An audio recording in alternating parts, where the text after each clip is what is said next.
예, 그동안 안녕하셨습니까? 여러분들과 함께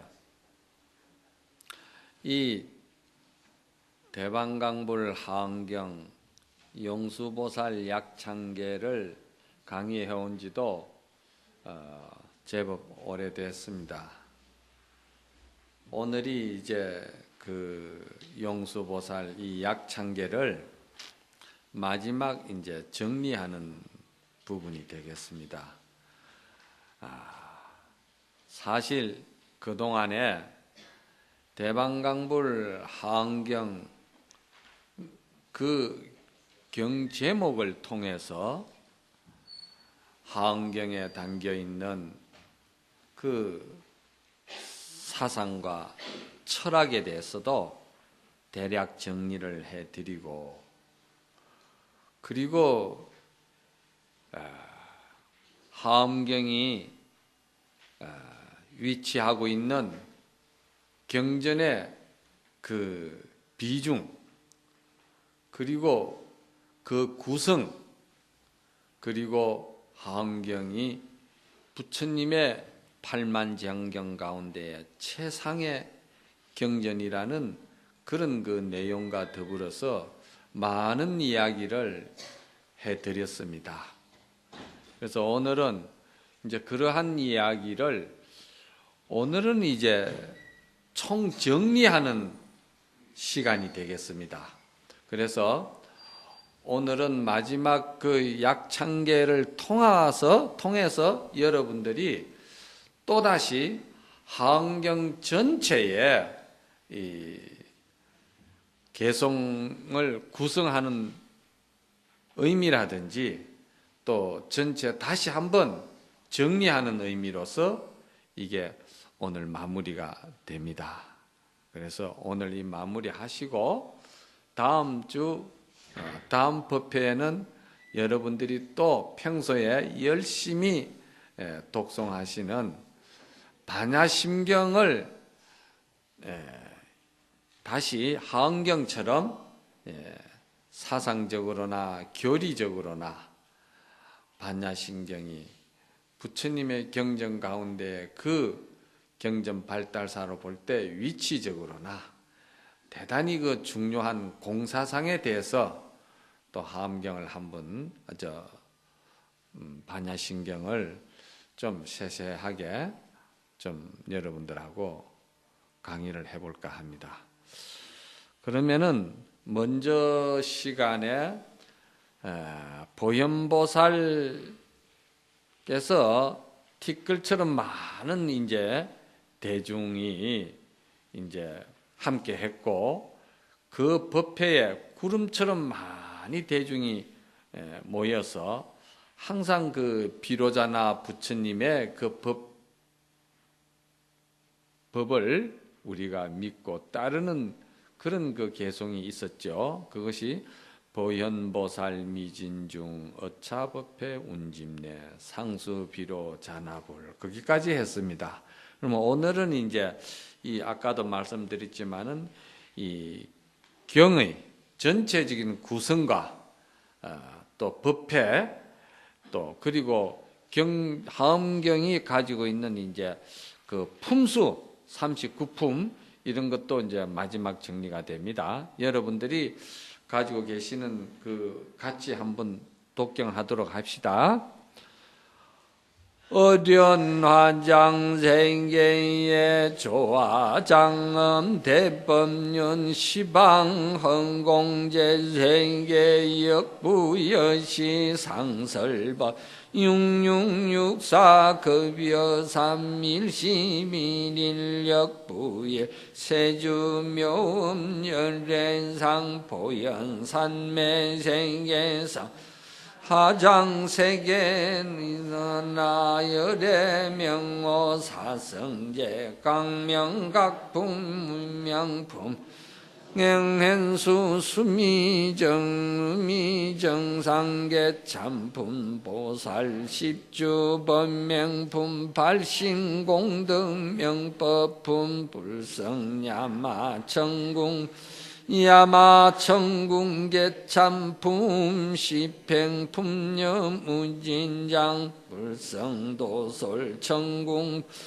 도솔천궁계참품 십회양급 십진품 십정십동 십인품 마성지품 여수이랴 호살주처 불불사 열애 십신상해품 열애 수호 공덕품 보현행급 열애 이세간품 입법계 시위 십만계 송경 삼십구품 원만 풍송차경 신수이지 초발 심시 변정각 자 역시 국토의 시명 비로자나 뿌리이니라. 이게 이제 여러분들이 그 함경 약창계를 이렇게 애우셔도 사실 뭐 또 지난날 또 강의를 많이 들었지만은 이게 또 잘 기억도 안 나시고 또 지금 물어도 또 새삼스레 그게 또 정리도 잘 안 되고 그렇습니다. 그런데 그걸 너무 그래 걱정하지 마세요. 여러분들이 금생에 오셔가지고 참 이 8만 대장경 가운데에 이 대방강불 하은경이라는 이 경전을 요약해서나마 여러분이 한번 들었다는데 큰 공덕이 있고 복덕이 있고 크게 여러분들이 참으로 부처님의 진리에 다가가서 큰 인연을 지었다는 것이 중요한 겁니다. 왜냐하면은 여러분들이 콩나물을 키워보면 알지만은 또 날이면 날마다 콩나물 물을 줘도 그게 뭐 콩나물이 크는 게 보입니까? 안 보여요. 그런데 자꾸 주다 보니까 어느 날 콩나물 그 보자기를 더 열어보니까 콩나물이 크시 그렇게 많이 자라지가 있잖아요. 그렇듯이 여러분들이 이 약창계를 오늘도 이렇게 또 외우시고 오늘도 이렇게 또 강의를 또 이렇게 들으셨다 이 말이에요. 그러면은 이것이 이미 여러분들의 그 정신세계에 다 입력이 되어 있어요. 그래서 컴퓨터는 입력을 시켜놨다가 내가 뭐 기억하기 싫다든지 또 실수로 가지고 잘못 눌려서 그 입력이 지워질 수가 있어요. 그러나 사람의 이 정신세계, 이 팔식세계에 이건 한번 들어간 거는 지울 수가 없어요. 그냥 이것이 다 함장이 되어가 있는 거예요. 다 입력이 되어가 있다 이 말입니다. 그래서 이게 어느 날 환경과 여건과 모든 그러한 입장이 탁 도래될 때는 이것이 탁 그냥 돌출해서 뛰어나오게 돼 있어요. 그래서 옛날에 어떤 사람이 참 명이 다 돼가지고 그런지 저승세계에 떡 가서 염라대왕 앞에 갔다 이 말이요. 그 염라대왕이 그대는 세상에서 살 만큼 살다가 이제 왔는데 다음 생에 어떤 복을 가지고 싶고 어떤 원이 있느냐 그렇게 물었어요. 그러니까 이 사람이 염라대왕에게 하는 말이 저는 막 크게 욕심 부리지 않습니다. 세상 살아보니까 별 것도 아니고 다음 생에 저를 갖다가 인간 세상에 보내시려면은 참 그냥 명예도 재물도 제가 그냥 근심 걱정 없이 적당히 살 만큼만 가졌으면 좋겠고 자식도 부인도 그저 참 뜻이 맞아가지고 화목하게 그렇게 그냥 소담하게 사는 것이 그게 참 제가 원입니다. 그렇게 이야기를 했어요. 그러니까 염라대왕이 가만히 듣고 있더만 야 이놈아, 그런 데 있으면 내가 가겠다. 나도 지금 그런 데를 찾고 있는데 그게 지금 나도 지금 복이 모자라 가지고 그 길 못 가고 있는데, 그렇다면은 자네가 세상에서 얼마만큼 복을 지었길래 그런 대복을 탐하느냐, 그렇지, 좋은 일 한 게 뭐 있느냐 이래 물었대요. 물으니까 가만히 생각해 보니까 좋은 일 한 거는 없어. 기껏해야 자기 가족 미기 살린 것밖에 없더라 이 말입니다. 저 가족하고 저렇게 그냥 열심히 사는 것뿐이지, 남을 위해서 그렇게 썩 내가 봉사했다든지, 남을 위해서 선행을 베풀었다든지, 남을 위해서 내가 헌신하고 희생한 거는 생각해보니 별로 없습니다. 그러거든.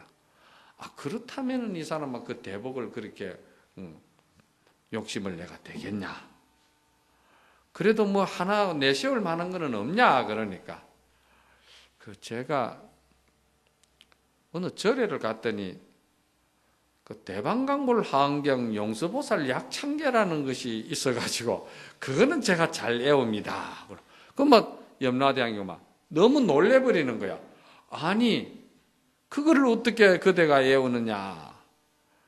그럼 들어보십시오. 대방강불 하은경 용서보살 약창계 하면서 이게 나가는데 쭉 나가거든. 그러니까 이 염라대왕이 그걸 탁 들어보니까 이 대방강불 하은경 글자 내용이 말이죠, 10만 개송 아닙니까? 이 10만 개송을 770자로 말이지 110 개송으로 탁 줄여가지고 정리를 해 나가거든요. 그래 염라대왕이 가만히 들어보니까 저 사람이 그 어려운 대방강불 하은경을 갖다가 저렇게 다 정리를 하는구나. 그러니까 그 대복을 욕심낼 만하구나. 그러면서 하는 말이 저 사람을 따로 모시도록 해라. 아무래도 저 사람은 그 정신세계가 보통은 넘는 것 같다. 그래서 이제 그렇다면은 용수보살 약창계 대방강불 하은경을 그렇게 잘 외우는데 그 내용면에 들어가 가지고는 내가 몇 가지 좀 물어볼 테니까 정리가 되는가, 이제 이런 물은 거예요. 그래서 물으시라고. 그래서 이제 그때 대답하기 위해서는 오늘 이 마지막 법문 정리를 잘 들어야 되는 거예요. 외우기를 잘 외웠는데 이제 틀림없이 그 염라대왕이 구절구절이 물을 끼거든. 이거는 자네가 외우기는 잘 외우는데 이게 무슨 뜻인가? 이렇게 묻는다 이 말이에요. 그럴 때는 오늘 법문을 잘 들으면은 그냥 쭉 나가버리는 거예요. 그러면 염라대왕이 두 번 물을 필요가 없이 그런 거예요. 그럼 이 법문을 오늘 잘 들으면은 뭐냐? 대방강불 하은경이 10만 개송이잖아요. 10만 개송이고 한문으로 원문으로만 된 게 80건이에요. 80건 두근 게. 그 무거운 거를 다 짊어지고 염라대왕께 가지고 갈 수는 없잖아요. 그러면 뭐냐? 요즘 누가 그래 현찰을 그래 짊어지고 다닙니까? 딱 카드 하나만 딱 들고는 염라대왕한테 가는 거예요. 그게 이제 오늘 법문 이거예요. 그럼 탁 물으면은 탁 카드 내놓으면서 일시불로 착 끊어버린다 이 말이요. 그래서 오늘 이 법문 잘 들으면은 그냥 카드 한 장 탁 내놓고 그것도 품위 있게 할부로 할까요? 뭐 물으면 그래서 일시불로 착 나온다 이 말입니다. 그래 이제 그 염라대왕이 처음에 틀림없이 뭘 물을 것이냐 하면은 기본이 나와가 있어요. 그대가 하은경을 그렇게 잘 외우시니까 그 하은경은 그대가 본 것은 무슨 하은경을 봤느냐? 80건 하은경을 봤느냐? 60건 하은경을 봤느냐? 40건 하은경을 봤느냐? 이렇게 물을 끼거든. 그러면은 저는 그날 법회에서 80건 하은경을 봤습니다. 요거 하나 탁 정리해 놓는 거예요. 그러면 그 80건 하은경은 법회를 몇 군데에서 법회를 받느냐 이렇게 또 물을 끼거든. 그렇잖아요. 법회를 몇 군데서 그 하원경을 시작이 됐느냐 이 말이요. 몇 군데서 그 법문이 다 정리가 됐느냐 그랬을 거 아닙니까? 그랬으면 이제 여러분들이 이 법인정사에서 법문을 몇 분 들었다고 탁 정리해 줘야 될 거 아닙니까? 그게 이제 다 그 증거지요. 그래서 제가 생각할 때 80건 하원경은 7군데에서 법회를 열은 겁니다. 그러거든요. 그래, 7군데에서 열었으면은 그 법회도 그러면 7번 했겠구나. 이제 이렇게 그 염라대왕이 싹 떠본다 이 말이에요. 그래, 7군데에서 법회를 열었기 때문에 법회 숫자도 7번 했습니다. 하면 그건 이제 끌려가는 거야. 그러면은 그때서는 하는 말이 그렇지만은 법회는 9번을 했습니다. 이렇게 이야기를 해야 되는 거예요. 아니 7군데에서 법회를 했는데 어찌 법회는 숫자는 9번이 되느냐 이제 이렇게 물을 끼거든요. 그러면은 거기에서 탁 하는 말이 보강맹전이라는 그 법회 도량에서 3번을 했기 때문에 그래서 장소는 7군데지만은도 법회는 보강맹전이 3번 들어갔기 때문에 그 3번 다 칠 수는 없지 않습니까? 그래서 한 번으로 치고 그래서 9번이 됩니다. 이렇게 하는 거예요. 그래서 이거를 그러면 조금 제가 정리를 하면은 80하원경은 7처9회가 됩니다. 이렇게 이제 하는 거예요. 그러면 7처9회 9번 법문을 했는데 그 하원경에 담겨져 있는 품수는 그러면 몇 품이나 되느냐 이렇게 또 물을 끼거든요. 이게 묻는 공식이 나와가 있어요. 그러니까 이거를 이제 지금 애울 거 없어. 적을 것도 없어. 그때 가서 카드만 내놓으면 되니까. 에? 이제 카드만 딱 내놓는데 이거는 자동으로 나오게 돼 있어요. 카드가 오늘 들었기 때문에. 예. 그래서 품수는 몇 품수가 되느냐? 그러면은 품수는 제가 볼 때 하원경은 39품이 됩니다. 건강경은 32품이 됩니다. 묻지 않아도 요까지 곁들여 주는 거예요. 그러면 염라대왕 기가 팍 죽어버리는 거예요. 아이고 건강경까지 끼워버리는구나. 에? 그렇잖아요. 그래서 하원경은 7처9회에 39품이 됩니다. 이렇게 이제 정리를 해주는 거예요. 그렇게 이제 정리를 해주면은 거기서 여러분들이 이제 염라대왕을 앞에다가 탁 앉혀놓고 한번 들어보십시오. 이 하원경이 7처9회에 39품이라는 것을 제가 다시 세부적으로 잘 정리를 해드릴 테니까 염라대왕이시여 잘 들어보시오. 하면은 염라대왕이 그때부터는 어깨를 펴고 있다가 어깨가 딱 쭈그러들면서 양반다리 하고 있다가 딱 다리를 무릎을 꿇으면서 그리고 이 사람 앞에 합장공경하면서 듣기 시작하는 거예요. 이거는 모든 104위 하엄 성중님들도 이 법문이 나가면은 무릎을 꿇게 되어 있어요. 공경할 수밖에 없는 거예요. 그만큼 중요한 거다 이 말이에요. 그래서 첫째 그러면은 하원경에 있어 가지고 제일 처음 법회가 열린 도량이 어느 도량이냐 하면은 소위 말해서 아란야 법보리 도량이다 이렇게 이야기합니다. 그러면 법보리 도량이라는 것은 어디를 말하느냐 하면은 부처님께서 설산 그 히말라야 설산에서 법을 깨치기 위해서 6년 동안 많은 고행을 했거든요. 그래도 도를 성취하지 못하셔가지고 마지막에 부처님이 보리수 나무 아래에서 명상에 들으셔가지고 성불 하셨거든요. 그 자리가 법보리 도량이라. 그걸 법보리 도량 그렇게 이야기합니다. 그러면은 그 법보리 도량에서 부처님이 성불 하셨는데 하엄경에서는 그 부처님의 깨치신 법문을 누가 대신 설해 주느냐 하면은 보현보살이라는 분이 설해 줍니다. 이렇게 정리를 해줘야 되는 거예요. 부처님이 이제 도를 깨치신 것은 그 깨친 정신세계는 비로자나 부처님의 정신세계와 같은 거예요. 그러면 비로자나 부처님의 정신세계는 볼래야 볼 수도 없고 드러낼래야 드러낼 수도 없고 알래야 알 수가 없어요. 우리가. 그건 왜냐하면은 그 세계에 내가 들어가 버리면은 그 세계와 하나가 되기 때문에 하나가 된다는 것은 뭐가 하나가 되면 끝이지 그거를 어떻게 표현할 수는 없는 거예요.